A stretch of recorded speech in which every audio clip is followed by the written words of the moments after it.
శ్రోతలందరికీ నమస్కారం అండి. ఇప్పుడు మనం చెప్పుకోబోయే కథ మారిన మనసు. గజపతివర్మ పాలించే గిరిపురం రాజ్యంలోని రామవరం అనే చిన్న పట్టణంలో రమణయ్య అనే బట్టల వ్యాపారి ఉండేవాడు. ఆయనకు భార్య ధనశేఖరుడు అనే ఒక కొడుకు, శాంతామణి, చింతామణి అనే ఇద్దరు కూతుళ్ళు ఉన్నారు. పెళ్ళిడికి వచ్చిన పెద్ద కూతురిని ఉన్న ఊళ్ళో కాకుండా రాజధానిలో మంచి ఉద్యోగం చేసే వరుడికిచ్చి వివాహం చేయాలని రమణయ్య ఆశించాడు. ఇలా ఉండగా రమణయ్య ఒక సంబంధం గురించి విన్నాడు. రాజధానిలో రాజుగారి ఖజానాకు కాపలాభటుడిగా పనిచేస్తున్న దివాకరుడు అనే యువకుడు అందగాడు, అంతకు మించిన తెలివితేటలు, ధైర్య సాహసాలు కలవాడు. అతడు కూడా వేరే ఊళ్ళోనే అమ్మాయిని చేసుకోవాలని చెబుతున్నాడని రమణయ్యకు తెలిసి వచ్చింది. వెంటనే రమణయ్య రాజధానికి బయలుదేరి వెళ్ళి 3 రోజులు అక్కడే బస చేసి దివాకరుడి వివరాలను సేకరించాడు. అతనికి తల్లిదండ్రులు లేరు. స్వయంగా కలుసుకొని అతని ఉద్యోగ బాధ్యతలు తెలుసుకున్నాడు. అతని మాట తీరుకు సంతృప్తి చెందాడు. తన కుమార్తెను గురించి చెప్పి అతనికి చేసుకోవడానికి సమ్మతమైతే రామవరానికి వచ్చి చూడమని చెప్పాడు. ఒక వారం రోజుల తరువాత దివాకరుడు రామవరానికి వెళ్ళాడు. అతడు రమణయ్య ఇంటిని సమీపిస్తుండగా ఇంటి ముందు గుమ్మంలో ముగ్గు వేస్తూ ఒక యువతి కనిపించింది. ఆమె రమణయ్య పెద్ద కూతురై ఉంటుందని దివాకరుడు అనుకున్నాడు. రమణయ్య దివాకరుడికి మర్యాదలు చేసి కుటుంబ సభ్యులను పరిచయం చేస్తూ ఉండగా ఆయన చిన్న కూతురు చింతామణి ఏడుపు ముఖంతో అక్కడికి వచ్చింది. ఏమిటి చింతామణి, ఏం జరిగింది అని అడిగాడు రమణయ్య ఆందోళనతో. పళ్ళ దుకాణానికి వెళ్ళి వస్తూ ఉంటే ఓ బులగాడు పరాచికాలాడి నడివీధిలో నన్ను పరిహసించాడు అన్నది చింతామణి కళ్ళు తుడుచుకుంటూ. వాడుక తుంటరి వెధవ, వాడి నాన్న గట్టయ్య పేరు మోసిన గజిదొంగ. దుష్టులకు దూరంగా ఉండాలి తల్లి. అసలు నువ్వు ఒంటరిగా వెళ్ళావు ఎందుకు దుకాణానికి అన్నాడు రమణయ్య ఎంతో బాధగా. దీనికి మాటలతో బుద్ధి రాదు. ఒక రోజంతా తిండి లేకుండా గదిలో పెట్టి గొల్లు వేయాలి అన్నాడు పక్కనే ఉన్న అన్న ధనశేఖరుడు చెల్లెలికేసి కోపంగా చూస్తూ. సానుభూతి కోసం చూస్తున్న చింతామణి సాధింపులు ఎదురయ్యేసరికి ఏడుస్తూ తన గదిలోకి వెళ్ళిపోయింది. నేను వెళ్ళి వస్తాను రమణయ్య గారు అంటూ లేచి నిలబడ్డాడు దివాకరుడు. అది మా రెండో అమ్మాయి. ఎప్పుడు ఎక్కడ ఎలా మాట్లాడాలో తెలియదు. ఏమీ అనుకోకు. ఇంతకు మా పెద్దమ్మాయి నీకు నచ్చినట్లేనా అని అడిగాడు రమణయ్య. ఏ సంగతి తర్వాత చెప్తాను. దూర ప్రయాణం చేయాలి కదా, చీకటి పడుతుంది, ఇక బయలుదేరుతాను అంటూ దివాకరుడు వీధికేసి నడిచాడు.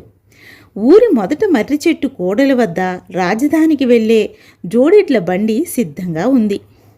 దివాకరుడు బండి ఎక్కాడు. అప్పటికే అందులో 3 ప్రయాణికులు కూర్చొని ఉన్నారు. బండివాడు ఎడ్లను అదిలించాడు.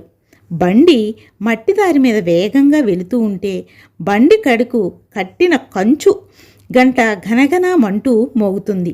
చీకటి కమ్ముకుంటూ ఉండగా బండిను ఆగక దిగువ ఏలాడుతున్న దీపం వెలిగించాడు బండివాడు. అది చూసి ఒక ప్రయాణికుడు, పగలు ప్రయాణం చేయాలంటే పని ఒత్తిడి, రాత్రిళ్ళు ప్రయాణం చేయాలంటే దారిలో దొంగల భయం, ఏం చేస్తాం తప్పదు మరి అంటూ నిట్టూర్చాడు.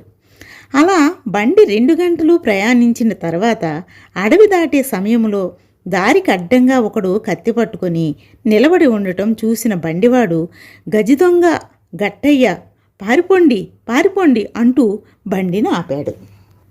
గట్టయ్య పెద్ద పెద్ద అంగలు వేసుకుంటూ బండి దగ్గరికి వచ్చి, ఒక్కరూ ఇక్కడి నుంచి పారిపోలేరు, మర్యాదగా మీ దగ్గరున్న డబ్బులు బంగారం బయటకు తీయండి అన్నాడు భయంకరమైన కంఠస్వరంతో.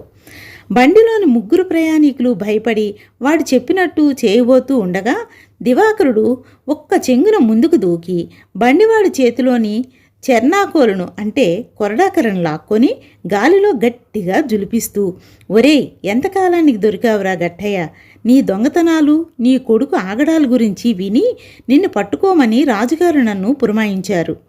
గుట్టుగా లొంగిపోయావో తక్కువ శిక్ష పడుతుంది. పారిపోవాలని చూశావో, నువ్వు ప్రయత్నిస్తే అడవిలో మాటు వేసి ఉన్న మా సైనికుల చేతిలో దారుణంగా చస్తావు అని హెచ్చరించాడు. అడవిలో సైనికులున్నారన్న మాట వినగానే గట్టయ్యకు గుండె ఆగినట్టంతయింది. ఏం చేయడము అని దిక్కులు చూడసాగాడు. అదే అదునుగా దివాకరుడు వాడి మీదకి సింహపు కొదమలా ఉరికి చేతిలోని కత్తి దూరంగా పడేలా చేతి మీద గట్టిగా కొట్టాడు.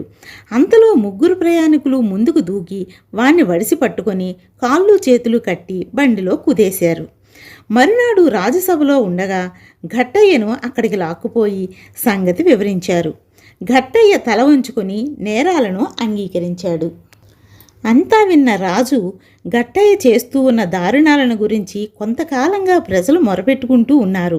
వీడు దొంగతనాలు చేసి అడవిలోకి పారిపోవడం వల్ల ఇన్నాళ్ళు పట్టుకోలేకపోయాం. వీని బంధించి తెచ్చిన మా దివాకరుడి ధైర్య సాహసాలను సమయస్ఫూర్తిని అభినందిస్తున్నాను. ఇదే విధంగా ఘట్టయ్య కొడుకును కూడా బంధించి తీసుకురావాల్సిందిగా దివాకరుణ్ణి ఆదేశిస్తున్నాను అన్నాడు రాజు. దివాకరుడు కొందరు భటులను వెంటబెట్టుకొని రామాపురం వెళ్ళి ఘట్టయ్య కొడుకు ఓబులను చాకచక్యంగా పట్టి బంధించి తెచ్చి రాజు ఎదుట హాజరుపరిచాడు. తండ్రి కొడుకులకు కఠిన గారాగార శిక్ష విధించిన రాజు దివాకరుణ్ణి నగర కాపలా భటుల విభాగంలో ఉన్నత అధికారిగా నియమించాడు. ఆ సంగతి రమణయ్యకు తెలియడంతో తన కాబోయే అల్లుడి ధైర్య సాహసాలకు మురిసిపోతూ అతన్ని చూడటానికి ఉత్సాహంతో రాజధానికి బయలుదేరాడు. అయితే ఆయన పెళ్లి ప్రస్తావన తేగానే దివాకరుడు క్షమించండి, నేను మీ అమ్మాయిని చేసుకోలేను అన్నాడు తల అడ్డంగా ఊపుతూ. ఎందుకు బాబు, అమ్మాయి నచ్చలేదా అని అడిగాడు రమణయ్య. అమ్మాయి నచ్చకపోవడం వల్ల కాదండి అన్నాడు దివాకరుడు. ఉద్యోగం హోదా పెరిగినందువల్ల మరింత పెద్ద సంబంధం చూస్తున్నావా ఏం అని అడిగాడు రమణయ్య. అదేం కాదండి అన్నాడు దివాకరుడు తల అడ్డంగా ఊపుతూ. మరి ఎందుకు బాబు మా సంబంధం వద్దంటున్నావో తెలుసుకోవచ్చా అని మళ్ళీ అడిగాడు రమణయ్య.